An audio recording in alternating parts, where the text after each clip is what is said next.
In Arrow Village, a father heard a humming coming from the ground. He tried to ignore it until his daughter's footsteps started getting followed by footprints that weren't there, and the voice only said one thing, "Bring it back." Hello, lovelies. Welcome back to African Folktales by Ray. Today's story is about a secret buried in the soil and a promise the forest never forgot. Trust me, you'll want to stay till the very end. Babasani loved his daughter Kem more than anything in Aru village, and everybody knew it because he treated her like a small flame that must never go out. Arrow was a quiet place with red soil, small huts, and long farm paths that smelled of wet leaves after rain. In the evenings, women cooked by fire.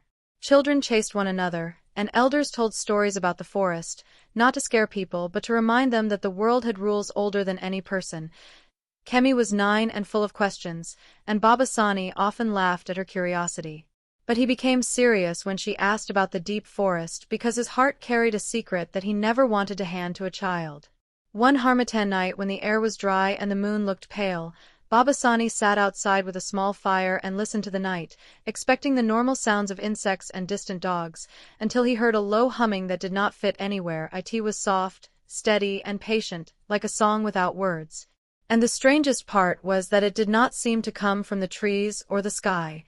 It seemed to rise from beneath his own feet, as if the earth had a mouth and was calling him quietly. Babasani stood and walked around his compound, checking the path and the bushes, but there was no one there. The humming continued anyway. So he bent down and placed his palm on the earth, and a coldness traveled into his skin, not like cold air but like fear that knows your name. He pulled his hand back fast and looked at the hut where Kem slept because danger can be endured by an adult, but it becomes unbearable when it might touch a child. He tried to sleep, but the humming kept returning in his mind, and even when it faded, by morning his eyes were heavy and his thoughts were loud. He went to see Mama EFF, the oldest woman in Arrow, because elders like her did not guess when they spoke, they remembered. Mama EFF listened with calm eyes and asked him one simple question that made his throat dry. "What did you take long ago and hide from the land?" Babasani wanted to deny it, but his silence answered for him. Mama EFF pointed to Kemi's red and white bracelet and said, "Bright spirits attract hungry shadows, and hungry shadows do not knock with their hands, they knock with sound." Babasani felt his heart squeeze because he understood that the humming was not a random thing. It was a call, and calls like that do not come without a reason. Babasani made his decision before the next sunset, even though it felt like tearing his own chest open. He told Kem she would stay with Auntie Zena in Koro town for a while. Kem's face folded in confusion because children can feel when adults are hiding fear behind calm words. She asked if she had done something wrong, and Babasani held her cheeks gently and told her no, but his voice shook, and that shook Kem more than the journey itself. Before sunrise, they left Arrow, carrying a small bag with dried fish and groundnuts, and Babasani held Kemi's hand tightly as they walked the long road. The bushes on both sides looked normal, yet Babasani kept glancing at them as if they had eyes because fear makes even quiet leaves look like listeners. Kemi tried to talk on the road, asking questions the way she always did, but Babasani answered with short replies because the more he spoke, the more he feared that the humming would learn his voice. After some time, Babasani looked back at their footprints on the dusty path, and his stomach turned because beside their footprints was another set, small and neat, appearing step by step, as if an invisible child walked close behind them. Babasani stopped, and Kemi turned and asked why. Babasani forced his smile and said he was only checking the road. He scanned the bushes, the trees, and the open path, but there was nobody there. Still, the small footprints stayed for a moment, then softened as the wind brushed the dust, like the earth itself was hiding the evidence. Babasani continued walking, pretending nothing happened. But inside, he knew something had followed them, not with a body but with a presence. When they reached Koro town, the place felt louder, brighter, and busier than Aru, filled with market shouts, pots clanging, and children running between stalls. Auntie Zena welcomed Kem warmly, cooked sweet porridge, braided her hair, and tried to make her laugh. Babasani spoke privately with Zena, telling her to watch Kem closely, especially at night. Auntie Zena tried to joke that Babasani worried too much until she looked into his eyes and saw that this was not normal father worry. Babasani hugged Kem and promised he would return soon. But Kem held his shirt and begged him not to go because she could feel that something invisible had followed her. Babasani left anyway because his fear told him Kemi was safer far from his hut. And yet, as he walked away, he felt the same cold humming pass through his mind like a shadow crossing a doorway, and he realized that distance alone might not be enough. That first night in Koro town, Kemi tried to sleep, but sleep did not feel like rest. She lay on her mat and listened to normal sounds, distant laughter, dogs barking, the wind brushing leaves, and she told herself she was safe because Auntie Zena was near. But the sadness of missing her father sat in her chest like a stone. When she closed her eyes, she dreamed of a calabash sitting on a mat carved with tiny patterns that looked like eyes. And the calabash hummed slowly, the same low humming Babasani had heard. In the dream, Kem felt pulled toward it, like a string was tied between her heart and the calabash, and when she tried to step away, her feet felt stuck, as if the mat had turned into mud. She woke up sweating and tried to laugh it off as a bad dream until she heard the humming again, faint but real, as if it had followed her out of the dream and into the room. Kem sat up quickly, her eyes wide, and called Auntie Zena. Auntie rushed in and listened, but she heard nothing. So she touched Kemi's forehead and said, "Maybe it was just fear and homesickness." Kem wanted to believe her aunt, so she lay back down.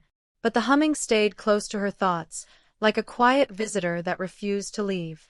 Over the next days, Kem noticed strange things that made her feel like she was walking with a secret behind her. In the market, people would suddenly pause and stare behind her as if they heard a voice, then shake their heads and continue. Children would stop playing and run away without explaining why. Even a woman pounding yam would freeze for a second, listening to something Kem could not see, then continue with shaky hands. One afternoon, Kem went to River Luma to fetch water, and the riverbank was too quiet, like the world was holding its breath. When she looked into the water, her reflection flickered, appearing and disappearing, as if the river could not decide if she belonged. The humming rose again, and this time it seemed to come from the water itself. Kem stood up fast and saw small footprints forming in the sand behind her, one after another, like an invisible child walking near her. She did not run because she did not want people to laugh at her, but her legs shook as she walked home.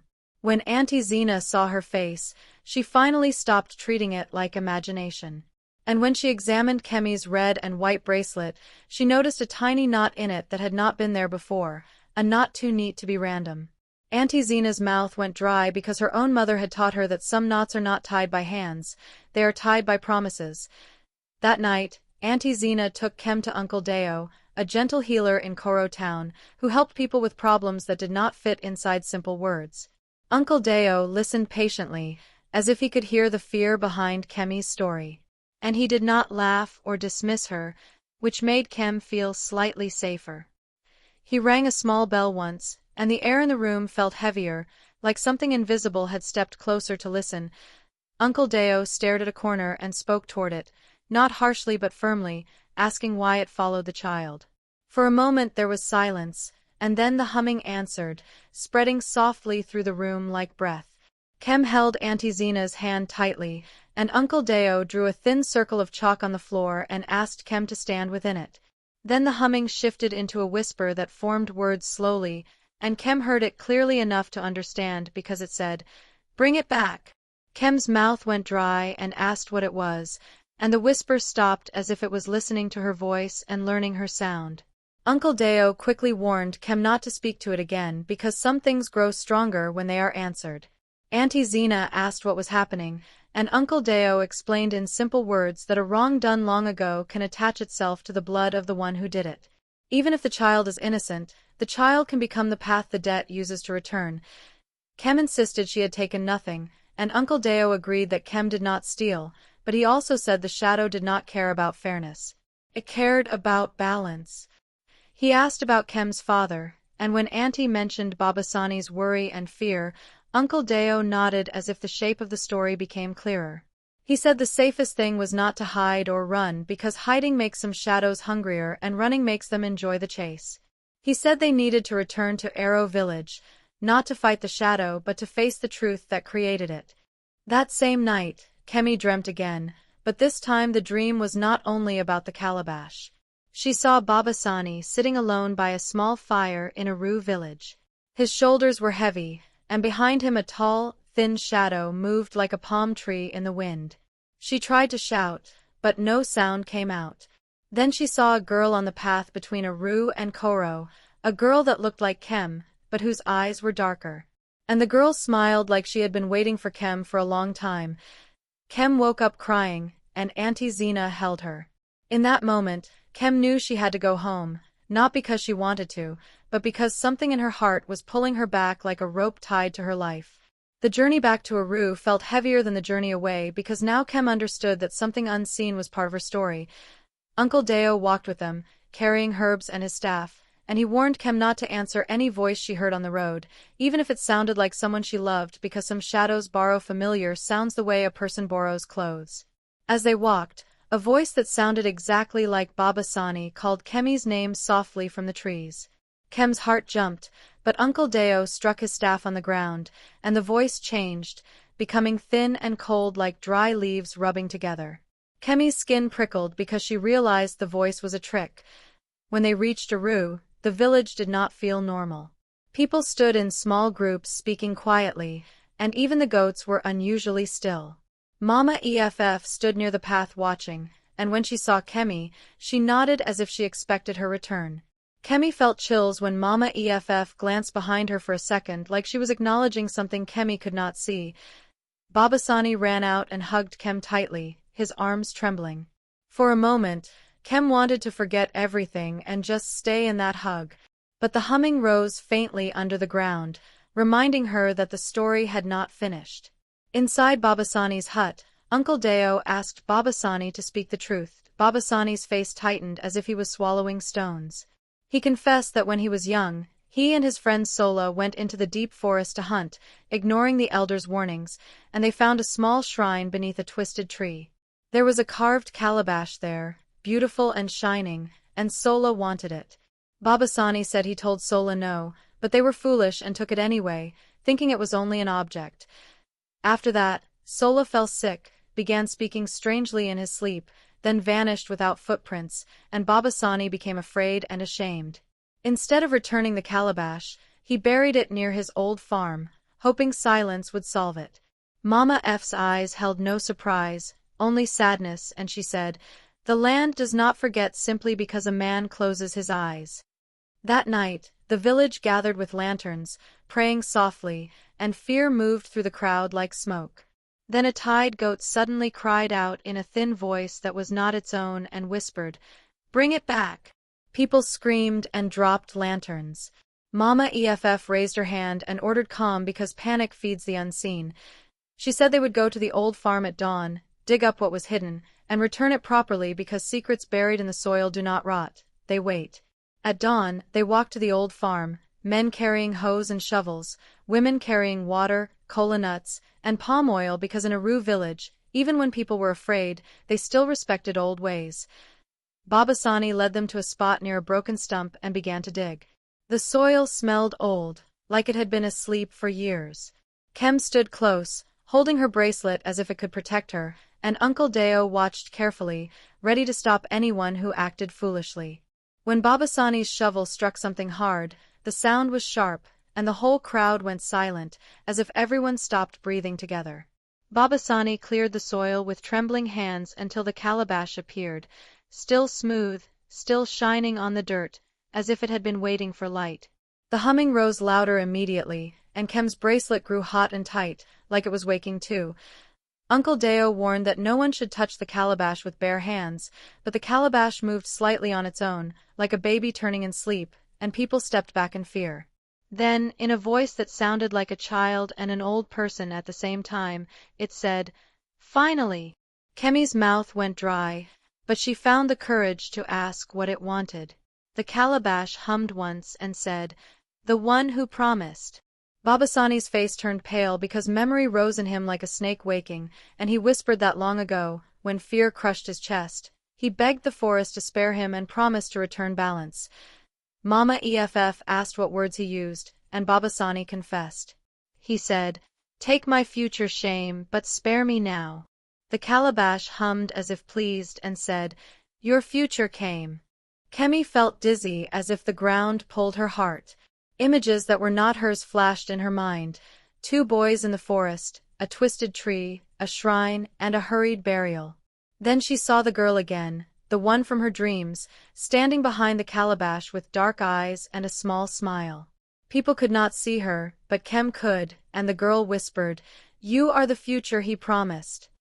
Kem tried to step back, but her bracelet tightened like a hand closing, and she realized the calabash was not just calling Babasani, it was calling the debt hidden inside the family.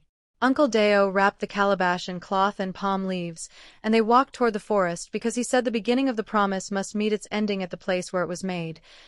Mama EFF insisted only a few should go because too many people would bring too much fear into the forest, and fear makes wrong choices spread fast. So Babasani, Kemi, and Uncle Deo entered the trees while the village waited behind with quiet prayers. Inside the forest, the air felt colder, and the light became weak, and Kem's bracelet pulled gently as if it knew the path. The deeper they went, the quieter everything became until even the birds seemed far away. When they reached the twisted tree, its branches curved like arms frozen in warning, and the bark looked older than time. Babasani placed the wrapped calabash on the ground and whispered an apology, and Uncle Deo began a calm prayer, asking the land for peace.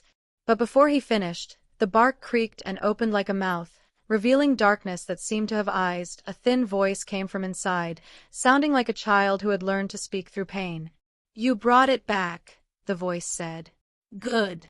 Babasani begged the forest to take him instead of his child, but the voice answered, "The promise was not for you alone." Then Kem saw the girl step out of the darkness, clear as day to her eyes, though she felt like cold wind.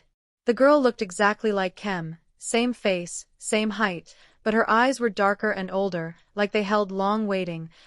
"I waited," the girl said softly. "I waited while you grew, while you laughed, while he tried to sleep."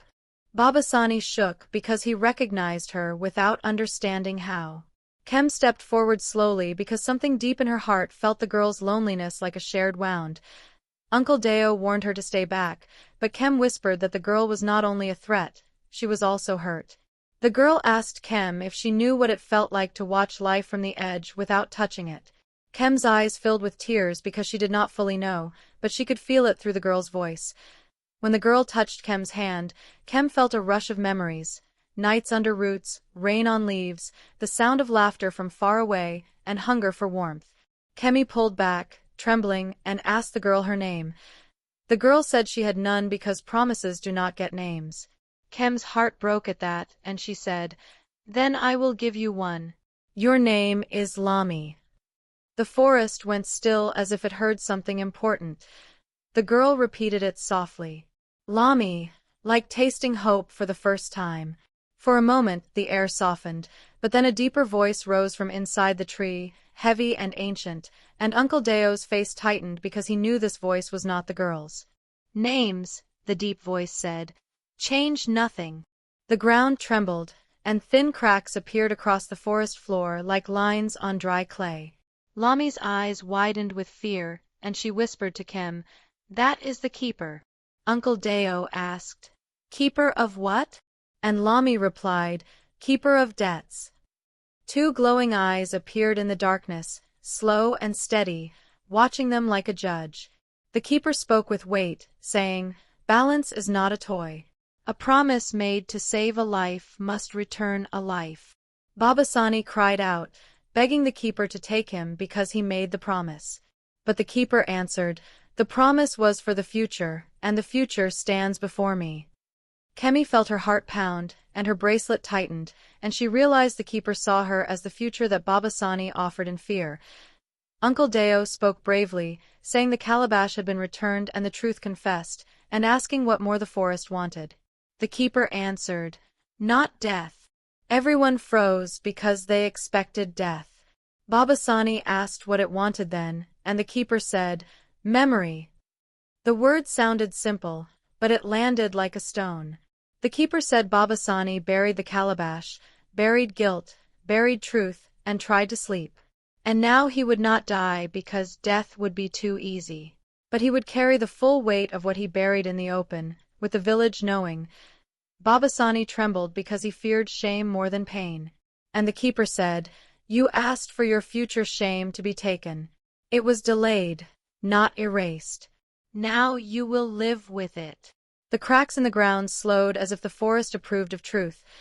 Then the keeper turned its attention to Lami and said gently that she was formed from broken balance and was never meant to remain trapped forever. Kem pleaded for Lami, saying she had a name now. And the keeper replied that a name gives shape and place, but it also meant Lami could not remain divided and that there must be one life, one body, one memory. Kem understood the choice behind those words, and her chest felt tight because it meant Lami could either return alone into darkness or join Kem in a way that could never be undone. Lami looked at Kem with fear and hope mixed together and asked if joining would make her disappear. Kem shook her head and said Lami would not disappear. She would become part of Kemi, part of her heart and breath, and she would finally feel sun and laughter and love instead of endless waiting. Lami asked questions like a child, asking if food truly exists in a place she had never tasted, if she would feel warmth, safety, and family. And Kemi answered yes each time, crying because she meant it. Uncle Deo warned that such a joining must be chosen freely. The keeper said there would be no undoing once it happened. But Kem said she did not want undoing. She wanted peace, and she stepped forward without running. Lami pressed her forehead to Kemi's, and warmth moved between them like sunrise. Kem felt Lami's sadness flow through her, not to hurt her, but to finally be held. Lami's body faded gently, not like smoke, but like water sinking into soil. And as she faded, she whispered, "Thank you for giving me a name." The twisted tree closed its bark slowly.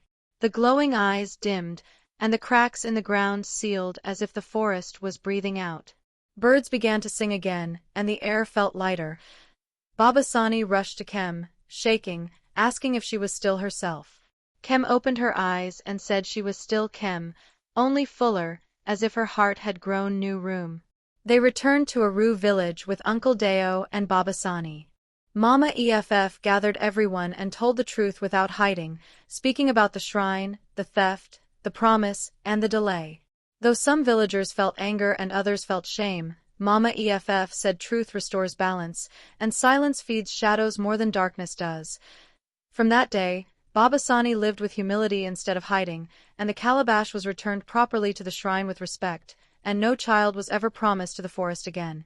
Kemi sometimes stood near the forest edge and felt a quiet warmth in her chest where Lami's memory rested. It no longer felt like fear. It felt like a soft light that reminded her that loneliness can be healed when someone is brave enough to see it, name it, and welcome it home. The lesson is this: what you hide doesn't disappear, it waits. And the debts we create in fear don't always return to us. Sometimes they look for the innocent, but truth spoken early can save a future. If this story touched you, please like, share, and subscribe to African Folktales by Ray. Your support truly means a lot. And tell me in the comments, if you were Kemi, would you accept Lami or not?